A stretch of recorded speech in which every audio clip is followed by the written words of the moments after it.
Hey, what's going on, guys? It's Livin here. So today, May 26th, the devs did a live stream showing us what's going to be coming out for the May update. So I'm going to try to do a little condensed version of that, so you don't have to go watch the whole hour stream. Just a preference this video, though, they did give a condensed version of the actual May update. Usually they give out, more detailed notes when the update actually officially comes out. So they need to give us the full thing, but I'm just going to give you guys the highlights of what they gave out, some of the key points, and some interesting things that you want to take note of. So first, starting off with the game modes that they have tweaked. With the Operation game mode, they have heard that people are having hard times getting into that game mode. So what they're doing is, now when you're on a server and you finish that game, they're going to keep you in that server and keep looping the same game over and over again. So what you'll do is, let's say you're playing on one of the Operation games and the game has ended. Instead of it kicking you out, what it's going to do is going to start the Operation game again. And it's going to swap you guys onto the other side. So if you're playing, if you're on offense the first time, they're going to swap you to the defense the next time, and they're going to keep you in that same server. If I heard correctly, they haven't implemented yet cycling you through the other maps that you can play for Operation mode. So if I'm hearing correctly on this update, they're just going to keep you on that one map for right now, but they're working on cycling you through. So what you'll do is, in future updates, they're going to have you where you are in the same server, and you're not just playing the exact same map over and over again, but now you're able to move and play. They'll probably have you even vote possibly other maps that you can play, like they have you being able to do already right now in Conquest. So moving over to Conquest, so right here they are adjusting the score points for people who capture flags. So they're nerfing it a little bit, and so you're not gonna gain as many score points, in-game points for when you capture a flag, but they are increasing it when you defend a flag. So they're giving more of an incentive now to defend flags and not making it so capture flags focused. Alright, moving on to the ammo icon they're now going to put onto infantry players when they're requesting ammo. So now, in retrospect towards what they did with the medic class, where they're giving you an option now to let people know that you're going to res them, now they're giving the infantry players an option now to people who have ammo, the support class, that they can now, when you request for ammo, you'll have an icon on top of your head to show that you need ammo. So it's a clearer way to communicate between you and your support class when you need help to get ammo, which was before a little bit more difficult to communicate that. As you can see in this video here, we'll show you kind of how that's going to look. This is basically all they kind of showed in the whole stream itself for any of the new updates that they're doing. So unfortunately, I don't have any detailed videos of showing these different changes. Only thing they've really showed in the whole stream that's going to line up with the May update is this image here of the infantry player being able to have an icon on top of his head that says he needs ammo. When it comes to the AA guns, they are now going to be able to shoot 450 meters upwards vertically, but they're only limited to shooting the airplanes 300 meters horizontally. So they're giving you a better protection of when you have an enemy airplane that is going to be on top of you flying, but it's going to be a little bit harder to shoot them if they're further away from you.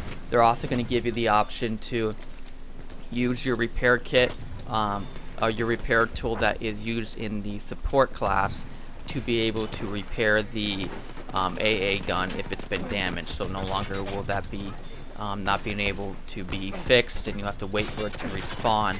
Now you can fix it instantly with using a repair kit from the support class, which would be the easiest class to use, or of course that repair kit is also with the tanker class and the pilot class.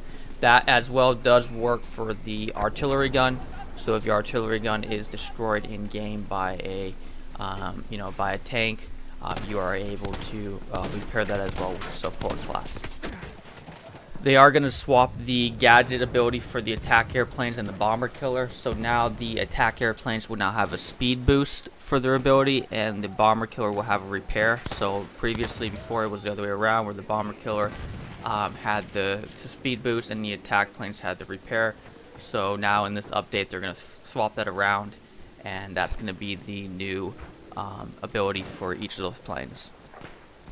So when it comes to the light tanks, so they did some changes on that I do find pretty interesting. They changed the close support tank and the howitzer tank, and they swapped the light machine gun. They have the howitzer tank, and that is now the secondary weapon on the close support tank, and then the heavy machine gun weapon on the close support tank is now going on to the howitzer tank. So they have been swapping it like they did with the planes.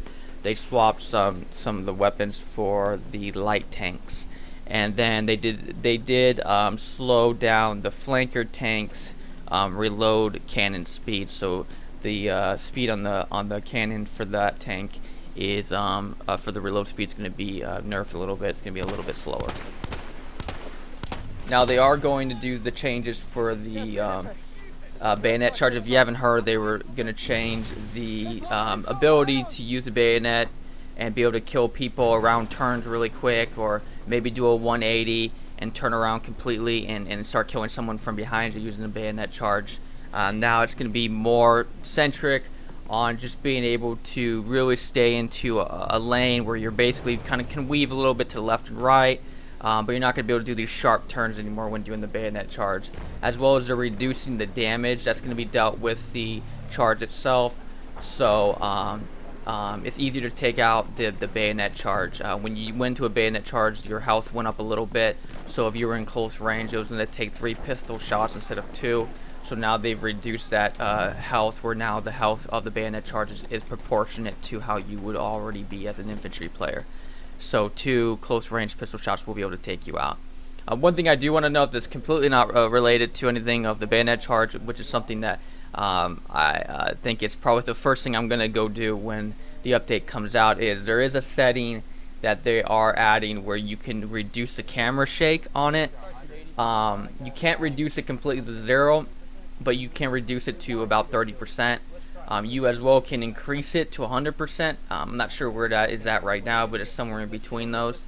So if you want to play more of a high caliber type of gameplay, you're probably going to want to reduce that down to 30%. So it's probably the first thing you're going to want to do the moment the update comes out.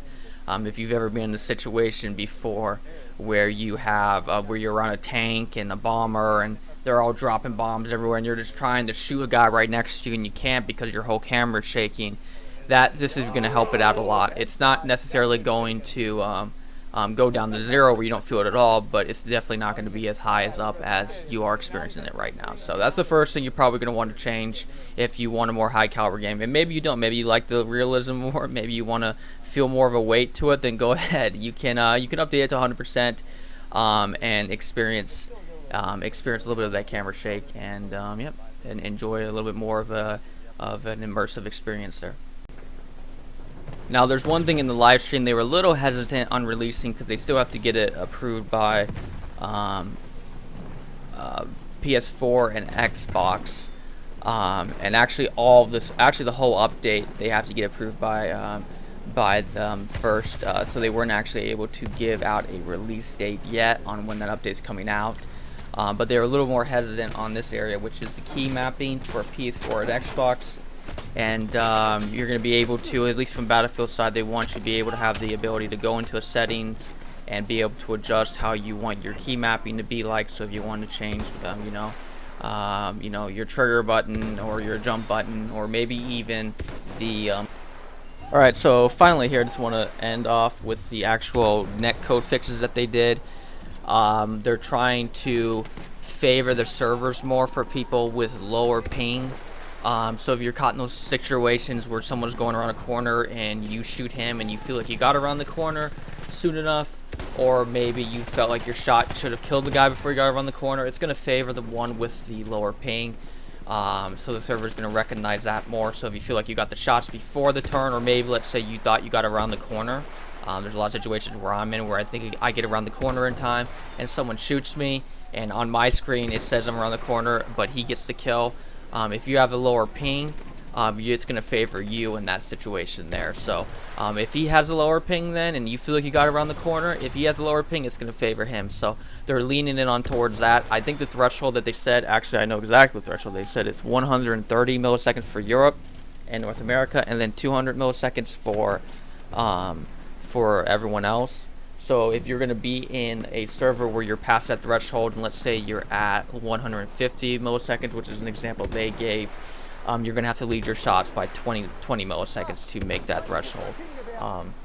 And so basically, if you're at 200 milliseconds playing on a European server or a North American server, you're going to have to lead your shots by 70 milliseconds. So yeah, if you want to hear more information about them going into detail about this, they're trying to explain and give a feel for the complexity that they have to deal with on trying to find that balance between that. You can check it out. You can skip through the stream and go to, I think it's the hour 11-minute mark. So you can skip through the hour 11-minute mark, find that part, and you can hear them give their explanation on towards that. So it seems like they're trying to kind of discourage a little bit of people who are not playing in a closer server where they're at, as well as if, let's say, that server where they're at isn't populated and they are trying to find another server that's not close to them, that they still have to so they still can play in that server, but they're gonna have to change up their gameplay just slightly. So that's something they do want to take in consideration. So that's basically it. I do want to add that they did talk about again about premium friends. That's still going on, and so basically if you're playing for Xbox, you can add me if you don't have the maps and you want to try out some of the new maps and you haven't got the They Shall Not Pass maps, you want to try them out. They're still going on for like a while now. I forget the actual date of when it's going to end on it. They said like 2 weeks or something like that, or they said when EA Access comes out, that's when it's going to end. And so basically you can just add me on Xbox if you want to play. My gamer tag is LIV1N, so it's spelled livin', but that last I is a 1 instead of an I. You can add me anytime you want to just jump in. I'm not on my mic ever, so if you're comfortable just playing, not jumping in on mic, just playing whenever. And I usually play Conquest most of the time too, so I'm usually playing those 4 maps in rotation and playing Conquest for right now. If you're comfortable with playing that, feel free. You can jump in at any time. Just send me a message and be like, hey, can I jump in? And sure, you can. I'll invite you so you can jump in. So yeah, that's basically it, guys. Just wanted to give you run through on that really quick, so you don't have to go watch the whole hour-long discussion on what they did about there. So again, thanks again for watching, guys. Appreciate you guys being here, and I'll catch you guys again later. Peace.